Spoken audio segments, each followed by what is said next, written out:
आता पंजाबच्या फिरोजपूरमधील हल्ल्याचा कट उधळण्यात आलेला आहे। मोठी बातमी, फिरोजपूरमधील हल्ल्याचा कटही भारतानं उधळून लावलाय।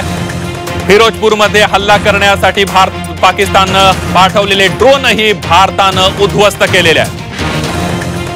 पाकच्या पंजाबच्या फिरोजपूरमधल्या हल्ल्याचा कट सुद्धा उधळून लावलेला आहे। आपण जर बघितलं तर पंजाब, राजस्थान आणि जम्मू या ठिकाणी मोठ्या प्रमाणावर पाकिस्तानकडून अशा प्रकारचे हल्ले करण्यात येतात। मात्र हे सगळे हल्ले भारतानं परतवून लावलेले आहेत आणि पाकला मोठा दणका दिलेला आहे।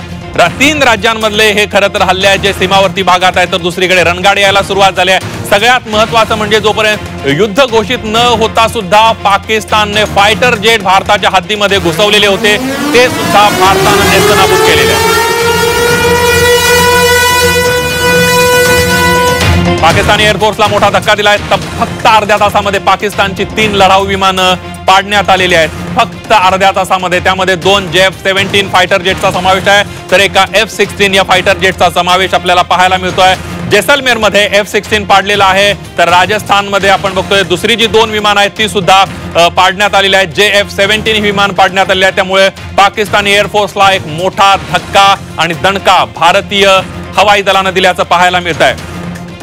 सगळे ड्रोन जे आहेत ते ड्रोन हल्ले परतवून लावलेले आहेत। सगळीकडून आपण बघतोय की अनेक भागामध्ये उधमपूर असेल, जम्मू असेल, अखनूर असेल, पठाणकोट असेल, कठुआ असेल, राजौरी असेल, अमृतसर असेल, या महत्त्वाच्या शहरांना टार्गेट करण्याचा प्रयत्न या ठिकाणी पाकिस्तानकडून करण्यात आला होता। मात्र सगळे हवाई हल्ले आहेत, ड्रोन हल्ले आहेत, ते भारतानं परतवून लावलेले आहेत। भारतात घुसू पाहणारी विमानं जी आहेत ती सुद्धा पाडलेली आहेत। 3 विमानं तब्बल पाडलेली आहेत। एकंदरीतच आपण बघितलं तर आतापर्यंत 7 शहरांवर हल्ल्याचा प्रयत्न पाकिस्तानकडून करण्यात आला होता। या 7 शहरं जी आपण बघितली तर खास करून कुठली शहरं आहेत ते जम्मू काश्मीर मधले आहेत, राजस्थान मधले आहेत, त्याचबरोबर पंजाब मधले आहेत। जे LOCच्या लागून असलेली जी शहरं आहेत ती सगळी जी शहरं आहेत ती या ठिकाणी आपण बघतोय की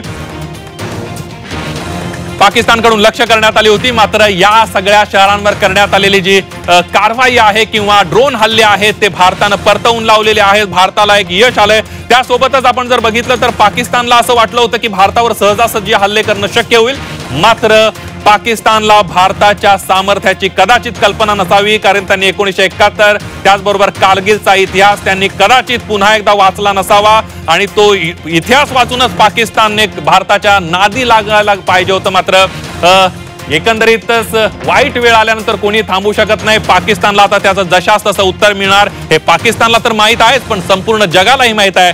जर आपण लष्करी सामर्थ्य बघितलं तर पाकिस्तान हा 12व्या स्थानावर आहे। छोटे मोठे देश सुद्धा लष्करी सामर्थ्यामध्ये पाकिस्तानच्या पुढे आहेत। भारत मात्र जगातला एक बलाढ्य लष्करी सामर्थ्य असलेला देश आहे। भारत हा लष्करी सामर्थ्याच्या बाबतीमध्ये 4थ्या स्थानावर आहे। तरी सुद्धा पाकिस्तान सारखा आर्थिक दिवाळखोरीच्या उंबरठ्यावर असलेला देश, जिथं 2 वेळची खायची भ्रांत आहे, ते भारताच्या या नापाक इरादे ठेवताना दिसतात।